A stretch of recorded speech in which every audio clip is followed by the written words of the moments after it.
Buenas noches y gracias por estar nuevamente con nosotros. Hoy abordamos en el programa temas locales. Vamos a hacer un análisis sobre la segunda vuelta. Lo voy a hacer con Nilo Cruz. Nilo Cruz es periodista y es un buen analista político, además un hombre que está metido mucho en los temas culturales. Y con él vamos a analizar el tema de la segunda vuelta. Y en la segunda parte del programa voy a estar con Jorge Sumari, ex regidor provincial y un especialista en Derecho Municipal. Y con él vamos a analizar lo que se viene para el alcalde Candia, que es lo que viene formalmente en un proceso de asumir el cargo, pero también lo que se le viene políticamente. Soy Enrique Zavala, les recomiendo que ponga su teléfono en modo avión porque empezamos ya las entrevistas. Nilo, bienvenido. Gracias, Quique, por la invitación. Y empecemos pues a analizar el asunto de la segunda vuelta. ¿Tú te esperabas que la segunda vuelta electoral sea entre Elmer Cáceres y Javier Ismas? Bueno, las encuestas lo decían, ¿no? Sí, bueno, sí, había encuestas de todo, más bien. Bueno, digamos las encuestas serias, ¿no? Porque habían encuestas evidentemente pagadas. Acuérdate que en Arequipa actualmente hay solo 2 encuestadoras que tienen licencia del Jurado Nacional de Elecciones. Las demás, estas encuestas que salen en línea, en las redes, no son encuestas que tengan ni siquiera membresía, sino tampoco se nota, porque yo hice un análisis en una entrevista anterior, cómo era que procesaban. Habían encuestas donde tú te dabas el trabajo de sumar y no te daba 100%. Te daba más o te daba menos, o sea, ni siquiera eso, o sea, no tenía ninguna consistencia técnica. Aparte que expliqué también que hay todo un procedimiento para poder hacer encuestas de opinión, no solamente en la parte de la ejecución, digamos, del llenado de las encuestas, del cuestionario, sino sobre todo en el cálculo de la muestra. El diseño muestral es toda una ciencia, es toda una especialidad en realidad. Y hay todo un procedimiento, y dependiendo de la complejidad del estudio también tienes que hacer varios cruces de información, inclusive tienes que hacer matrices de indicadores para poder posteriormente hacer un análisis cruzado de los indicadores. Por ejemplo, las encuestadoras que sacan por nivel socioeconómico, por nivel etario, por otras variables, su encuesta no es la misma que una simple opinión de sí o no. Claro, además tiene mucho que ver las personas que van a encuestar, ¿no? O sea, por ejemplo, existe metodología, si te agarran y dicen por quién va a votar y tú... claro, hay quiénes métodos. Son entonces ellos deben percibir algunas cosas y deben marcar inclusive porque eres un indeciso, cosas por el estilo, ¿no es cierto? Claro, mira, las encuestas serias daban ya este resultado. Ya, o sea, para ti no fue una sorpresa. Para mí no fue una sorpresa. ¿Y te parece, no fue una sorpresa, pero te parece una elección adecuada? O sea, ¿te parece que nosotros hemos tenido en el balotaje o vamos a tener en el balotaje a los mejores candidatos? No, yo no, creo que no.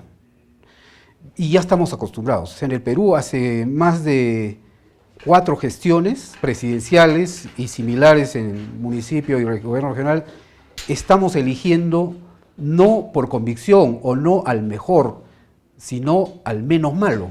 Ya nos hemos acostumbrado a la elección del menos malo. Sin embargo, si te has dado cuenta, este año ha ganado el voto blanco y viciado. Sustancialmente, ¿no? Inclusive en el gobierno regional ha sacado más votos que todos los otros candidatos. Esto tiene 2 lecturas. Una, que es la libertad de expresión. Obviamente la gente está, digamos, disgustada y hay un desencanto, hay una protesta, digamos, contra la clase política. Se puede leer de esa manera, pero también yo creo que hay una cuestión de fondo.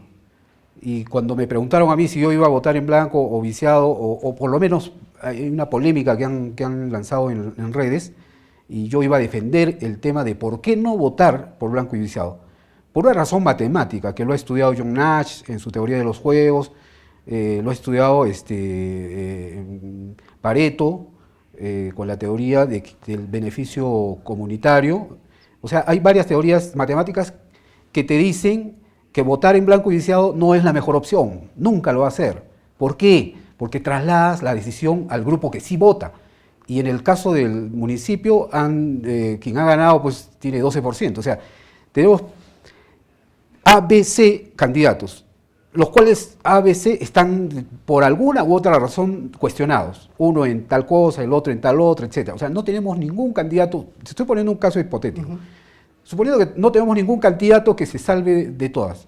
siempre tienen por ahí una yaya. Esto siempre hay que buscar el menos malo. Como Claro, dices. entonces, si tú decides votar en blanco o viciado, está bien, es tu derecho y esa es tu protesta.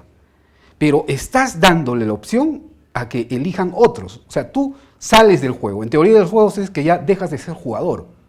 ¿Y quién entra al juego? Los que deciden.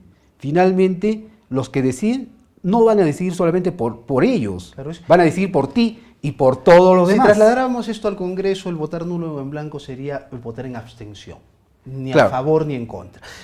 Sin embargo, por ejemplo, una persona que defendió mucho el voto en blanco, que en otros lugares, Colombia, por ejemplo, tiene un casillero, o sea, tú marcas votar en blanco, ¿no es cierto?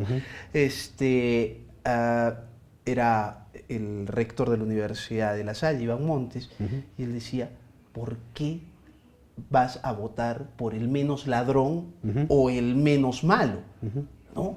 O sea, cosa que también me parecía interesante. Claro, es una consideración ética, Ahora, ¿no? el asunto es si todos los ciudadanos hubieran podido llegar a un porcentaje que es elevadísimo para poder anular elecciones. Mira, ¿no? en la historia del Perú solo ha habido 2 casos donde ha ganado los 2/3.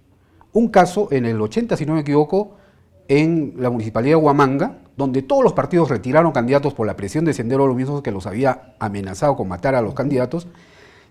Bueno, el acuerdo político de todos los partidos fue retirarse completamente de las elecciones. Sin embargo, el APRA se quedó, y con sus candidatos en Lima, en Huampaní, protegidos, y procedieron a la elección. ¿Y qué hicieron los demás partidos? Lo que se pusieron de acuerdo, hicieron campaña por el voto en blanco y viciado, y lograron superar el 66%, y las elecciones se anularon, en el caso de Huamanga. Y otro caso en Pomata, que también fue un caso muy, muy especial, con una población muy pequeñita. O sea, solo en esos 2 casos en la historia se han dado. Se pone prácticamente imposible. ¿no Es cierto? imposible, o sea, es prácticamente imposible en condiciones más o menos normales llegar a los 2/3. El balotaje sí es el voto del descarte, ¿no? Es muy poca la gente que vota, y sobre todo en estos casos que las votaciones han sido realmente bajas, que tú votas por el candidato que te gusta, ¿no? Tú agarras y dices, descartas a uno y ya, pues, voto para que no salga el otro. Pero ¿no? es que esa es nuestra situación, o sea, nosotros no estamos votando porque más nos guste o porque más nos parezca el mejor candidato, estamos votando por el que nos parece menos malo. Pero, ¿y por qué tenemos que votar por la opción del menos malo? O sea, ahora, mi propuesta, digamos, si haces a un lado las consideraciones éticas, morales, y te pones en el plano de la realidad, como analista, yo tengo que ser responsable con mi voto, tengo que ser, por lo menos, tengo que darle cierto contenido analítico, o sea, tengo que darle una explicación por qué votar por A o por B, o por qué votar Hagámoslos, Nilo, pero te lo propongo que sea después de la pausa. Ya, Nilo Cruz es periodista, analista político, y vamos a ver eso, le voy a preguntar, vamos a hacer un análisis de lo bueno, lo malo, de Ismodes y de Elmer Cáceres, pero tras la pausa.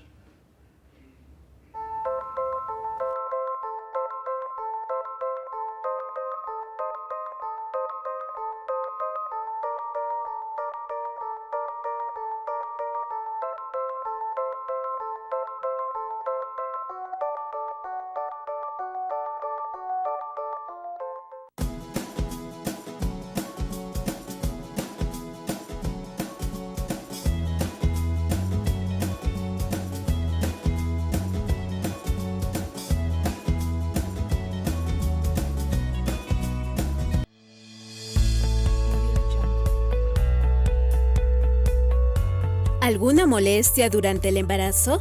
Venga al Centro Médico Daniel Alcides Carrión. Centro Médico Daniel Alcides Carrión tiene la solución.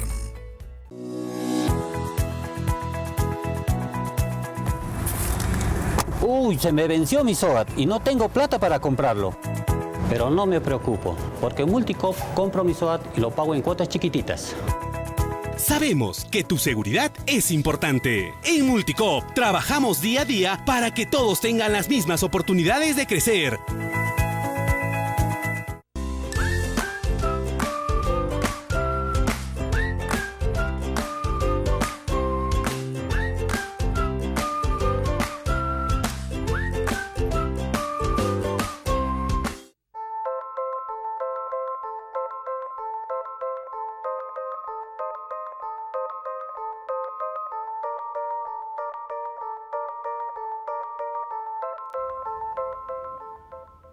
Estamos de regreso en el programa, sigo con Nilo Cruz, él es periodista y analista político, y ahora entramos a la parte dura.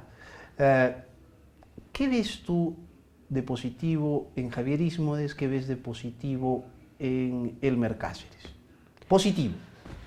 Bueno, en Javier lo positivo es la experiencia que él tiene en gestión empresarial. Él es un empresario exitoso, sabe conseguir fondos, sabe gestionarlos, etc. Tiene experiencia en el ámbito empresarial, en el ámbito de la gestión en general. Claro, también ha tenido una experiencia en la gestión pública muy breve, pero digamos, sabe gestionar. Eso es algo bueno.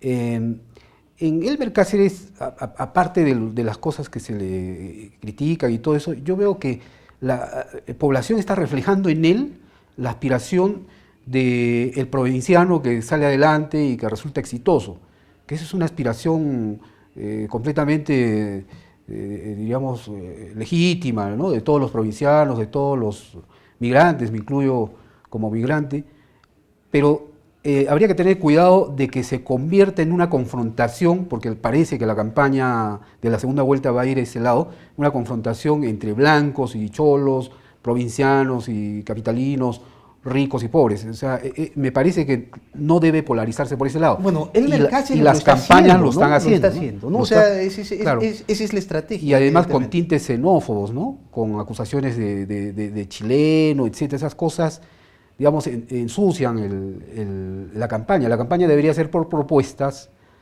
y en ese sentido habría que analizarlas. Yo por lo menos he visto en el caso de Elmer Cáceres un desconocimiento, y lo digo con mucha lástima, un desconocimiento del aspecto técnico de la gestión pública. A pesar de que ha sido 2 veces alcalde exacto, provincial de Caylloma. Eso es lo que me parece extraño, o sea, que no haya aprendido nada, porque cuando habla de las propuestas, las hace no como un estadista que tiene que hablar de planificación, de presupuestos y de procesos. Curiosamente es arquitecto, además, que exacto, debería manejar ese lenguaje, ¿no? Eso es lo que extraña, ¿no? Sin embargo, toca los temas con tal ligereza que, por ejemplo, nombra un asesor y a los 10 minutos lo desautoriza, ¿no? O sea, eso es lo que... Lo peor de todo es que ni siquiera era el asesor, había tenido una conversación. Exacto. No, o sea, ni siquiera eso, ¿no? O sea, ahí hay una cosa bien complicada. Entonces, en términos de liderazgo, o sea, en términos de la persona que va a asumir el liderazgo en la región y que tiene que tener capacidad de gestión y que tiene que tener además capacidad de convocatoria, capacidad de interacción con grandes entidades, con la CAF, con el BID, con el gobierno central, etcétera. Entonces, resulta exasperante ver cómo va a responder una persona así. O sea, no hay una capacidad de predicción, es impredecible, digamos, ¿no? Porque no sabes cómo va a reaccionar. Tú no ves, o sea, porque te pregunté por algo positivo. Lo positivo es... La experiencia que él tiene me parece también positivo en el sentido de que ha hecho algunas cosas buenas en el municipio provincial de Caylloma. En fin, mucha gente que ha votado por él, inclusive me dijeron de que todas las provincias altas del Arequipa han sido abandonadas y ellos tienen la esperanza de que él sea el que saque la cara por las provincias altas, ¿no? Yo le daría, digamos, ese beneficio de la duda, ¿no? Que podría ser el hombre que pueda, interconectar. Las provincias altas tienen muy poca capacidad de decisión en el electorado. La migración que viene del Colca, de la Unión, es prácticamente... es extremadamente minoritaria en comparación con la migración que tenemos de otros departamentos, Puno, Cusco, por ejemplo. ¿No? Pero no te olvides de que el Pedregal pertenece a Caylloma y es decisivo en la votación. O sea, quien tiene Pedregal, y bueno, en las elecciones pasadas, quien le dio el triunfo a Yamila fue la votación de Caylloma, ¿no? Pedregal básicamente.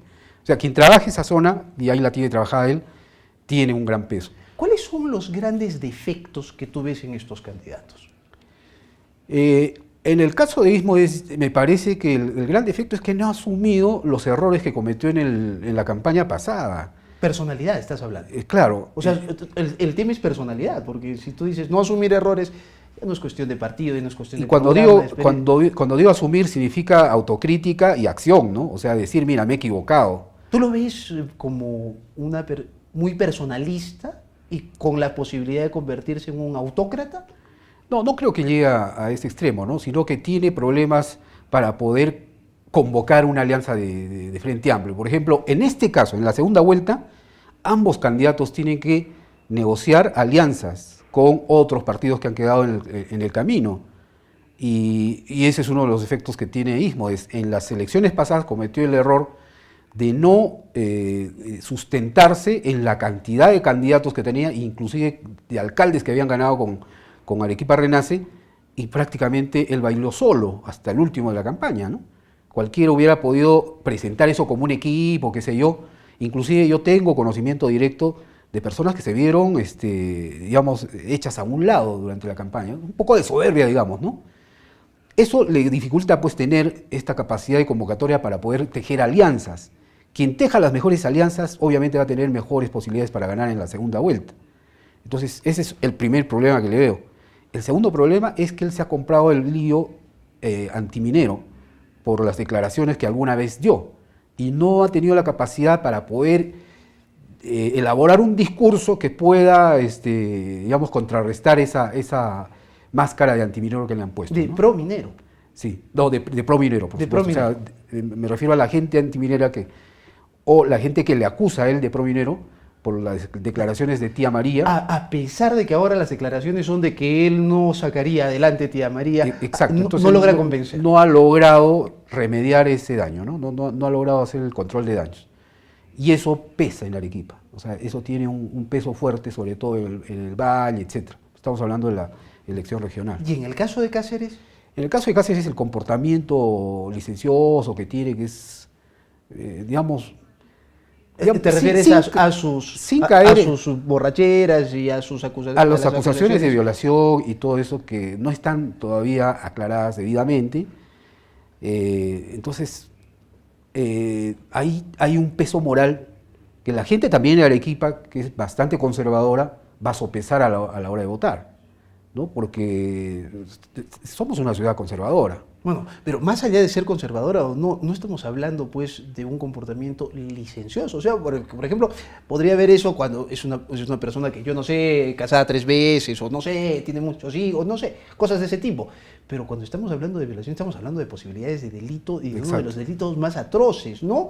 Condenados por tirios y troyanos. O sea, aquí ya no hay cosas. Entonces, ¿tú crees que eso no ha quedado aclarado? Que él todavía está bajo sospecha. Es evidente que no está todavía claro. Inclusive la última acusación es, digamos, no hace mucho, no es fresca, digamos. Y no es solo una, son 3 acusaciones, si no me equivoco, por ahí a lo mejor ha salido otra, no lo sé. Pero bueno, esas cosas las tiene que aclarar el Poder Judicial, tiene que haber denuncias de por medio y un proceso. Digamos, hagamos de lado eso. Ahora, quiero hacerte una pregunta. Muchos ven a ¿qué se llama? A Elmer Cáceres con grandes posibilidades de salir, sí, pero con mucho temor, sí, ¿no es cierto? Pero el asunto, los alemanes tienen un adagio que dice: nadie come tan caliente como cocina. ¿No es cierto? Entonces, una cosa es hablar en campaña, decir y todas las cosas, y otra cosa es cuando uno ya va y se sienta. Lo vimos con Ollanta Humala, por ejemplo. Claro que hubo todo un grupo de gente que trató de alivianar el discurso y estas cosas. ¿Tú crees que pasaría lo mismo con Elmer Cáceres, que él finalmente podría hacer un gobierno interesante, un gobierno mejor que el que ha hecho, por ejemplo, Yamil Osorio? No lo sé, pero yo tengo mis dudas. El problema es que ya hemos pasado varios regímenes, varias gestiones, donde teníamos cierta expectativa, por lo menos, y hemos quedado insatisfechos, ¿no? O sea, estoy hablando, por ejemplo, de la gestión de Juan Manuel Guillén, estoy hablando, por ejemplo, en el municipio provincial de las 2 gestiones de Segarra, etc. Entonces yo, por lo menos para mí, ya, digamos, no me gusta esperar otros 4 años más para ver qué se hace. O sea, la idea es ver más o menos quién podría hacer una buena performance, o sea, quién podría aportar un poco más al desarrollo de la región. ¿Quién te gusta más? Realmente? O sea, según tu análisis, porque tú has dicho que tu voto no puede ser por gustos, sino claro, que tiene que ir a un análisis de sus propuestas, de lo que acabas de decir. Y según ese análisis, ¿Por quién te inclinas? Mira, si yo hiciera, y de hecho lo he hecho en la primera vuelta y en las elecciones municipales, una pequeña matriz de variables, es lo que se llama un análisis, una matriz de análisis multivariable, que es sencilla, ¿no? Pones varios ítems, por ejemplo, capacidad, experiencia, etcétera, inclusive también el perfil personal, Claro. la conducta, ¿no? Inclusive el carácter, todas esas variables, y empiezas a analizar los pros y los contras y vas a obtener un resultado muy claro de quién tiene más pros y quién tiene más contras. Si hacemos este análisis para los dos, para mí quien tiene más pros, o sea, tiene más puntos, es Ismodes, porque tiene la experiencia, tiene la capacitación, digamos, para un gobernante, para un gobernador regional, tiene el perfil porque podría negociar y podría invitar con toda tranquilidad y además infundiendo cierta confianza a inversores privados, a funcionarios de la cooperación internacional, etc. O sea, tiene ese perfil, además ha sido formado de esa manera. Correcto. Yo no me imagino, perdón, para terminar, yo no me imagino, por ejemplo, a Hermes Cáceres Chica sentado frente, por ejemplo, al director de la CAF para pedirle dinero para una obra. O sea, yo no sabría qué pasaría, o sea, de repente le sale bien, ¿no? Se porta bien y De repente no. y de repente pues patea el tablero, Pero- ¿no? Ese es el problema, ¿no? ¿Tú crees que Ismodes tiene mejores condiciones para hacerlo? Y ahora la pregunta final, y corta porque el tiempo nos ha ganado. ¿Y quién crees que va a ganar? Eso es lo que no podría decirte. O sea, no lo sabría porque las estadísticas son tan parejas y por los resultados está un poco complicado. ¿Tú crees que esto está empatado? O sea, Ahorita hay un empate. es pronóstico reservado, realmente. Ahorita hay un empate técnico en este momento. ¿Tú crees que cualquiera Cualquiera puede podría ganar, ganar? sí. Y en ese sentido, yo creo que ya llega un momento en que uno tiene que tomar partido. Lo mismo sucedió con las elecciones No, municipales. claro, en un balotaje ya el voto en blanco disminuye sustancialmente. No, y aparte, según la aparte historia ya electoral peruana, ¿no? digamos, el trabajo nuestro ya como analistas políticos ya pasa a otro nivel, y es el nivel de convencer a la gente que vote, que tome una decisión entre A o B, porque... El voto de descarte. Claro, Nilo, te agradezco muchísimo. a ti, Quique. Nilo Cruz, periodista, analista político. Nos vamos a una pausa. Regreso con Jorge Sumari. Jorge Sumari, ex regidor municipal y especialista en derecho municipal. Vamos a ver qué es lo que le espera al próximo alcalde de Arequipa. Tras la pausa, seguimos en Modo Bio.